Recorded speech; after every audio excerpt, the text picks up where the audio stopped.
Per realizzare questa sfoglia partiamo da due farine differenti. Qua abbiamo una semola di rimacinata e una farina 00. Conviene utilizzare due farine così viene meglio, la qualità della sfoglia è migliore ma è più facile da lavorare. Quindi avremo 50-50, 300 g di semola di rimacinata, 300 g di farina 00, a cui andremo ad aggiungere poi dell'acqua, eccola qui, e sono 350 g di acqua che andremo a scaldare leggermente, 2 pizzichi di sale che aggiungiamo subito alla nostra acqua, così, poi giriamo bene, e un cucchiaio d'olio extravergine.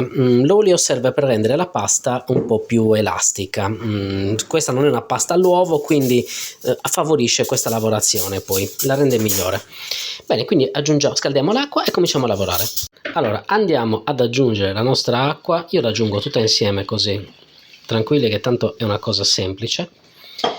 Poi aggiungiamo anche il nostro olio, io non uso il cucchiaio, vado un po' ad occhio, ma è all'incirca un cucchiaio d'olio quello che serve, ok? E quindi cominciamo ad impastare, così. È un impasto facile, prima amalgamiamo per bene, poi una volta che avrà formato il panetto andiamo sulla spianatoia e cominciamo a lavorare energicamente. Ci vorranno un 15 minuti. Allora, la massa adesso si è formata, vedete? Quindi andiamo sulla spianatoia, non andate a insistere, se vedete che di farina non ne prende altra, non insistete. Andiamo sulla spianatoia e lavoriamo. Ora vi faccio vedere come si lavora. Eccoci qua. Ok, adesso sul banco di lavoro lavoriamo così. Vedete il movimento? Così. Si poggia questa parte esterna, si spinge verso l'interno, si torna indietro, così, e si continua. Bello energico, vedrete che nel giro di 10 minuti avrete un impasto perfetto.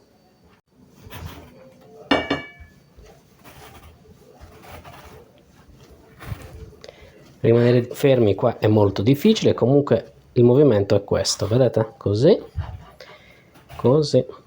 Non aggiungete farina, mi raccomando, continuate così, proprio veloce, eh?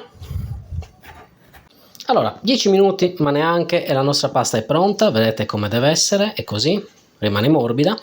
Adesso la lasciamo riposare per una mezz'oretta con o della pellicola trasparente, oppure io preferisco utilizzare uno strofinaccio pulito.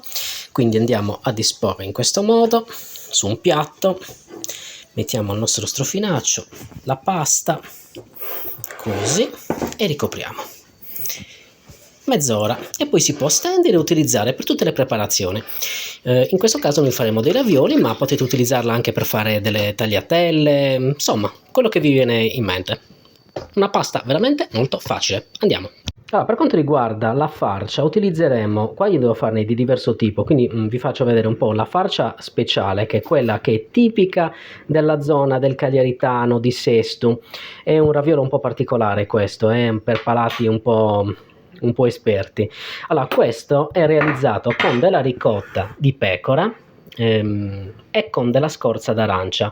Poi andrà aggiunto una puntina di zucchero, chiaramente proprio una puntina, non deve essere una cosa eccessiva, mi raccomando. Quindi comincia a mettere la ricotta, fai sì, il tanto per farcirne quelli che mangio io, così, dai, ok. No, va bene così, Antonio, facciamo... Li devi fare piccolini? Sì. Va bene così. Ok, aggiungiamo adesso la scorza d'arancia, versa la scorza d'arancia qui, ok, e poi una puntina di zucchero, ma una puntina, cioè, raga, proprio questo è un cucchiaino, ok, così. Così, non è che devono essere dolcissimi, deve un po' esaltare la dolcezza tipica della ricotta. Quindi adesso mescoliamo per bene, magari con una forchetta. Ok, questo è il risultato che dovete ottenere. Non vi dico il profumo di questa cosa, e chiaramente l'arancia, non l'ho detto, ma deve essere un'arancia biologica, con la scorza edibile, non potete metterci di quelle industriali, mi raccomando. importante, non deve avere pesticidi.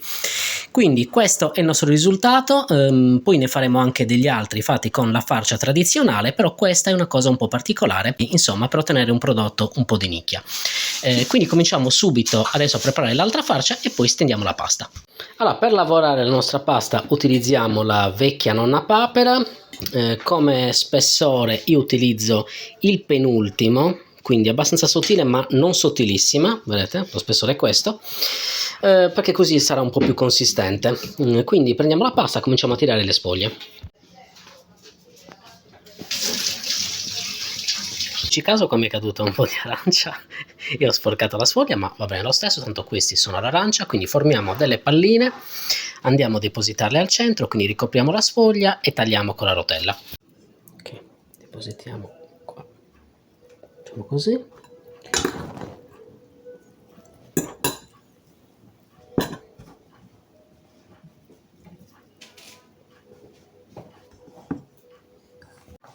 Allora, questi li facciamo così, quindi andiamo a chiudere il nostro impasto in questo modo, togliamo l'aria, cerchiamo di arrivare fino al bordo, così, qua magari ho fatto un po' di...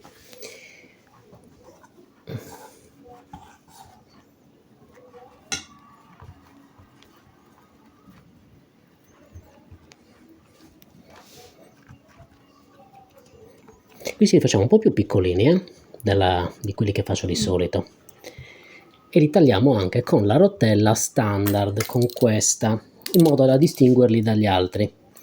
Quindi andiamo a fare il taglio.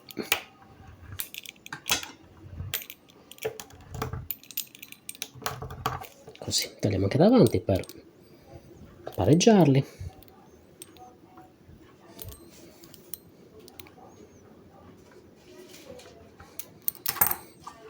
Ed eccoli qua, i nostri raviolini con il ripieno particolare.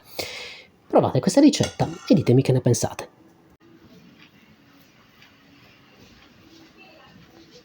Allora, naturalmente nessuno vi impedisce di farli anche più decorati. Io ho scelto di farne un po' decorati e un po' standard per avere un po' di varietà, però chiaramente vedete voi.